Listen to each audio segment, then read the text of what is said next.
Bonjour, bienvenue sur The Innovation and Strategy Blog. Aujourd'hui, j'ai la chance de recevoir Gisèle Ziglac. Bonjour Gisèle. Bonjour Guillaume. Eh bien Gisèle, on va commencer avec une question très simple.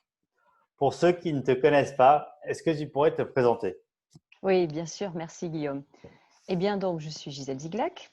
Je suis docteur en philosophie politique et executive coach et aussi entrepreneur et présidente d'une association. Et Alors, j'ai cru comprendre que tu avais écrit des livres, vrai ou faux? oui, j'ai écrit un livre. Et d'ailleurs, le livre pour lequel nous sommes réunis ce soir, c'est celui-là, Le mentoring pour les nuls en 50 notions clés. Donc, en fait, comment est-ce que je suis venue au mentoring? Je suis passionnée par la double courbe qui va, tu vois, de l'expérience au terrain, du terrain à l'expérience. Et c'est pour ça que j'ai laissé les bancs des universités, parce que j'avais fait une spécialisation postdoctorale après mon doctorat en philosophie à Montréal, en sociologie politique et en éthique appliquée. Et quand j'ai connu le mentoring il y a exactement 10 ans, j'ai trouvé que c'était quelque chose de génial parce que ça permettait justement de réunir la pensée, le terrain. Et donc, j'avais fait le choix de quitter justement les bancs de l'université pour pouvoir agir sur le terrain et être dans cette double courbe qui va de la pensée au terrain, du terrain à la pensée, comment la pensée va nourrir le terrain et le terrain va nourrir la pensée.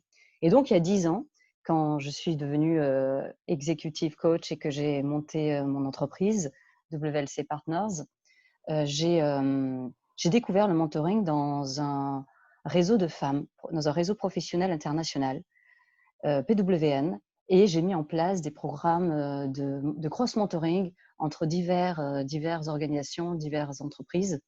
Et j'ai trouvé que le mentoring, justement, alliait cet aspect coopération, développement professionnel, tout en étant ancré dans le terrain. Donc, c'est comme ça, en fait, que j'ai développé le mentoring. J'ai structuré cette méthodologie, puisque le mentoring, c'est un programme individuel. Je l'ai structuré et j'ai eu envie, en fait, puisque tu me présentes aussi comme un auteur, j'ai eu envie, tu vois, Guillaume, de capitaliser toute mon expérience sur le mentoring. J'ai cherché en France qui avait publié sur le mentoring, qu'est-ce qui avait été fait. Et en 2014, j'ai été pionnière puisque j'ai publié en France le premier guide pratique sur le mentoring aux éditions Pearson. Puis après, j'ai fait un petit tour à Londres et j'ai publié aux éditions UK Pearson How to be Brilliant Mentor. Et puis la consécration, au bout de 10 ans, la célèbre collection pour les nuls qui vient me proposer d'écrire le mentoring pour les nuls en 50 notions clés. C'est ce qui m'a permis de partager une véritable philosophie de l'accompagnement. Donc en gros, quand on écrit pour les nuls, c'est qu'on est soi-même une star, c'est ça? Oui, une star ou en phase 2. Non, D'accord.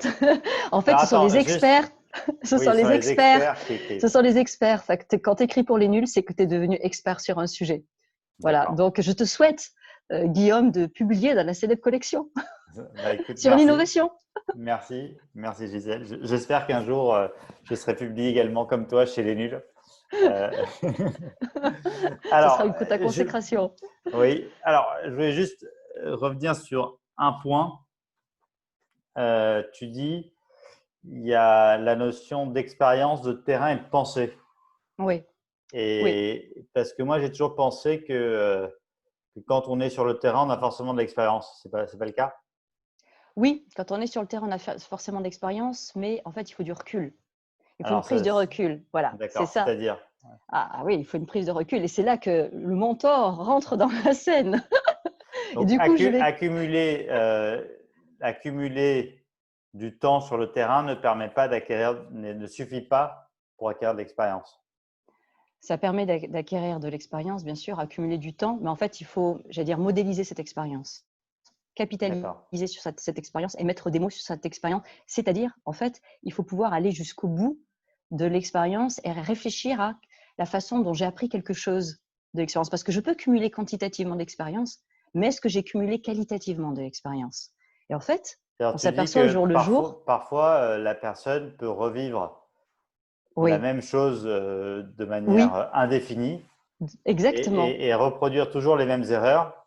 Moi, je sais exactement. que je fais de la gym dans une dans un truc qui tourne comme des souris. Tu Et veux à dire, tu chaque fais le fois, hamster? voilà, et à chaque fois que je vois le truc qui tourne, je suis toujours ébloui de voir que voilà, j'ai fait un tour en plus. Mais toi, tu dis que si je prends du temps pour réfléchir, je peux me rendre compte qu'en fait, je fais toujours le même tour sur moi-même, c'est ça? Exactement. Et c'est là que le mentor va rentrer en scène. Il va te permettre de sortir momentanément de ta roue qui tourne. Alors justement, d'où ça vient le mentoring? Alors, attends, juste parce que, et on reviendra à cette question après, c'est vrai qu'aujourd'hui, on est dans une culture, mais depuis longtemps, je pense, qui est très tournée vers l'urgence, vers le fait de faire des trucs toujours dans l'urgence. Les gens sont toujours très occupés à faire des réunions, etc.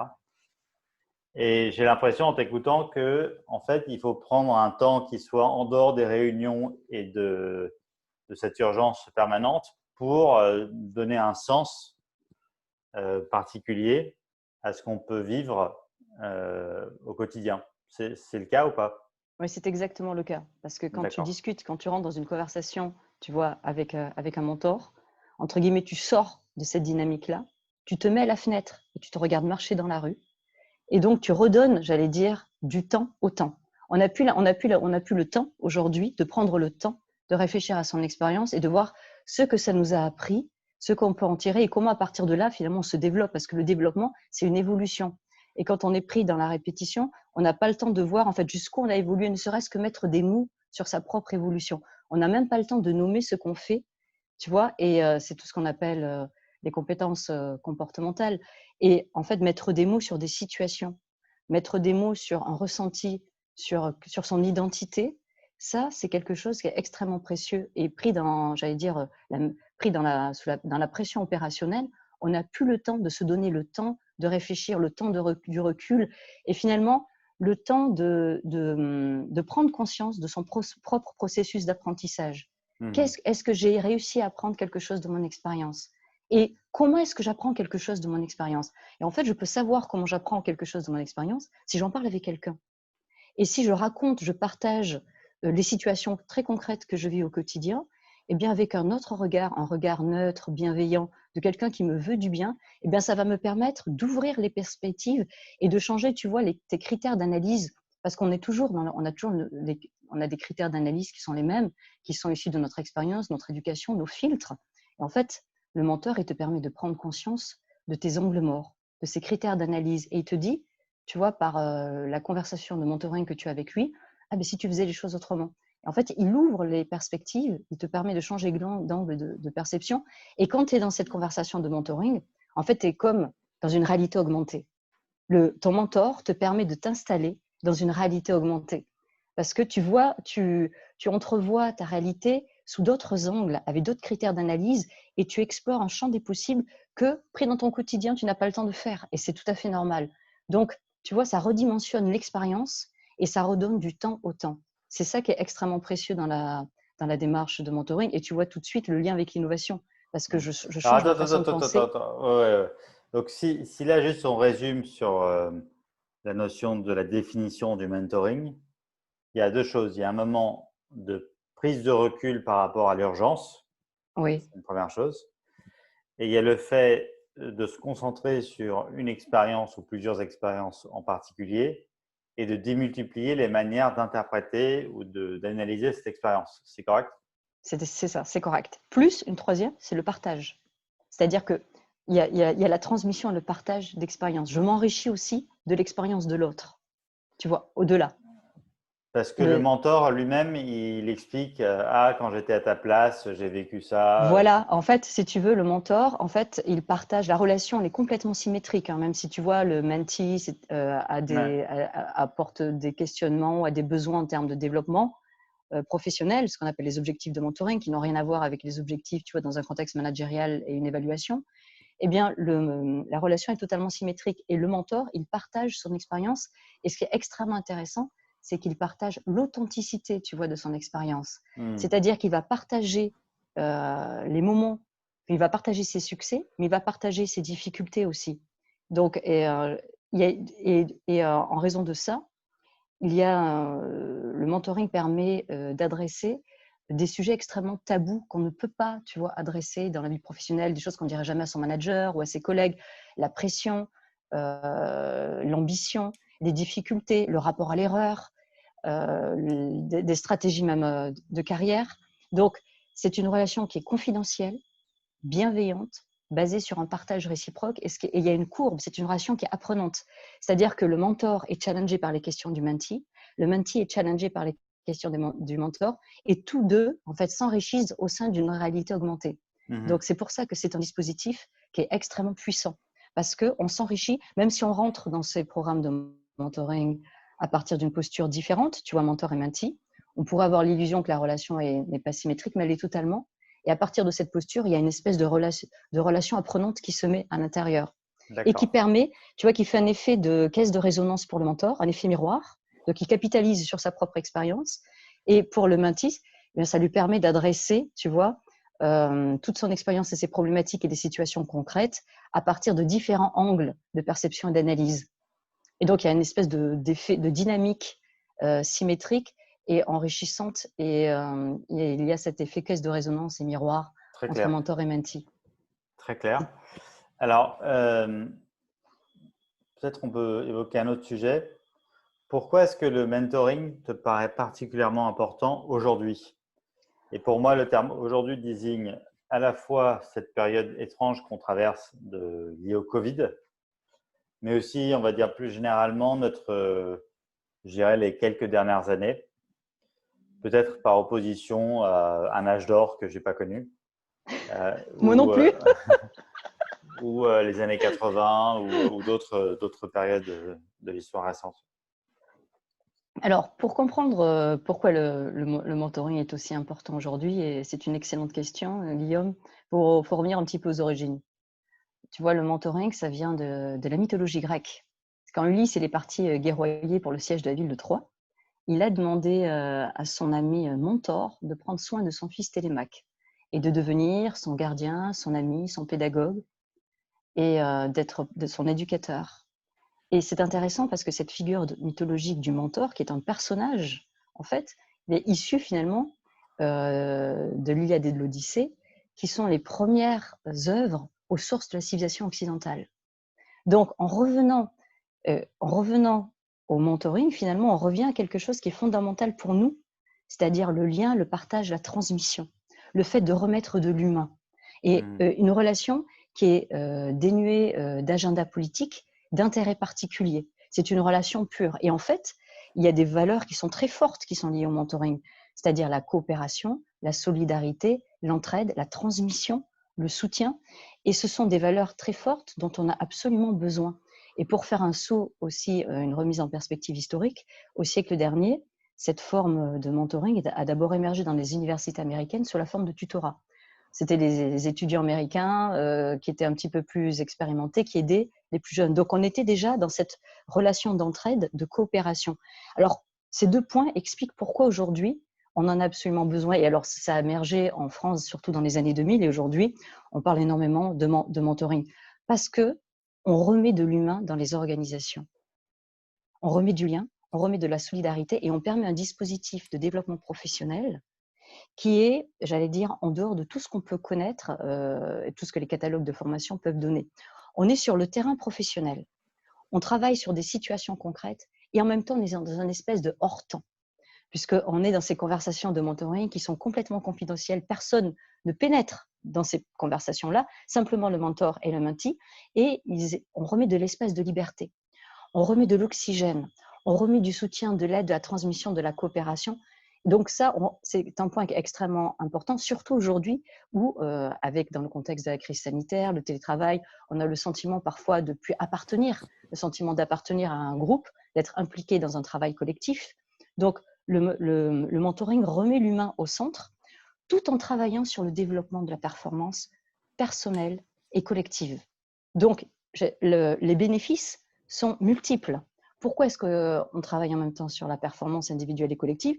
Parce que les bénéfices qui sont issus de ces conversations de mentoring entre mentor et mentee, en fait, elles se propagent. C'est-à-dire quand les mentees et les mentors reviennent sur leur terrain, tout ce qu'ils ont appris, tu vois, en termes de posture, de management, d'innovation, de leadership, eh bien, ils le propagent autour d'eux dans le changement de posture qu'ils ont, dans le changement de pratique. Les mentees, c'est exactement la même chose. Donc, dès qu'on commence à implémenter le programme de mentoring, on implémente ce qu'on appelle la culture mentoring. La culture mentoring, c'est ça. C'est le fait de redonner, de redimensionner l'expérience, de redonner de la valeur à l'expérience, au partage, et de permettre à des personnes d'une organisation ou d'une organisation, enfin, d'une même organisation ou d'organisations différentes, parce que même quand on est au sein d'une organisation, il n'y a aucun lien hiérarchique ni opérationnel entre un mentor et un mentee, et bien de se développer entre eux.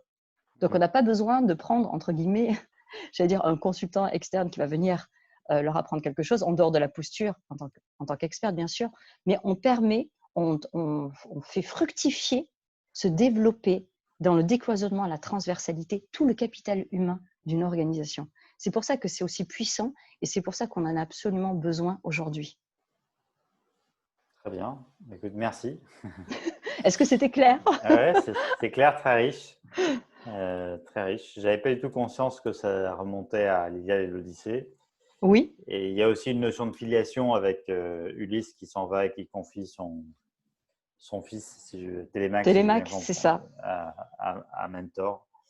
Il s'appelle Mentor, le monsieur, c'est ça? Oui, et c'est mentor, et donc c'est un Voilà. personnage. Donc on voit bien le côté en fait de la transmission, de la pédagogie, sans agenda. Donc en fait, quand on le transfère dans l'univers corporate, eh bien au début d'ailleurs les mentees sont surpris parce qu'ils ont un mentor, c'est-à-dire ils ont quelqu'un qui leur veut du bien.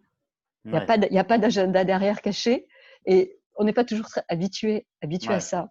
Et donc on est vraiment dans cette dimension. C'est pour ça qu'il n'y a pas de transaction financière entre mentor et mentee, qu'on doit être volontaire dans le programme et donc avoir un D'accord. goût du don de soi et du développement, tout en s'enrichissant à la fois professionnellement et personnellement. Donc tu vois, c'est très riche comme dispositif. Très bien. Alors, super. Et alors, en quoi est-ce que le mentoring facilite-t-il l'innovation? Parce qu'il facilite l'agilité. Il facilite l'agilité parce que les conversations, je vais t'expliquer. Explique-moi. Les conversations de mentoring sont un véritable laboratoire d'idées. Comme D'accord. il n'y a aucun lien hiérarchique, on ne vient pas du même périmètre, on ne vient pas de la même BU, il n'y a aucun lien opérationnel, eh bien, et qu'en plus, on cherche à comprendre le territoire de l'autre, donc on pose des tas de questions. Donc, ça permet de développer une certaine forme d'agilité, tu vois, intellectuelle, psychologique, d'autant plus que les mentees qui arrivent avec, tu vois, leurs objectifs de mentoring, en fait, ces objectifs-là, au début de la conversation, parce que ce qui est très important de comprendre, c'est que le mentoring, c'est un voyage découverte. C'est-à-dire que mentor et mentee, c'est un voyage découverte, un itinéraire. Mentor et mentee sont plongés dans un processus d'introspection. Et en fait, ils rentrent dans ce voyage découvert, dans cet itinéraire-là, et ils vont co-construire ensemble le chemin. Le chemin n'existe pas au préalable.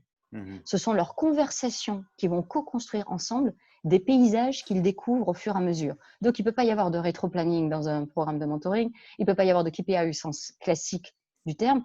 Donc, le mentor, il va accompagner, et le mentee aussi, ils vont discuter autour de toutes les situations qu'ils vont rencontrer en sortant de la roue du hamster. ils vont discuter de tous ces éléments-là, et avec des objectifs qui vont évoluer au fur et à mesure. Donc, ils sont dans une forme d'agilité constante. Et si je devais faire une analogie avec la méthode Scrum, c'est par itération. Je crée le chemin, voilà, je crée le chemin, je le compose.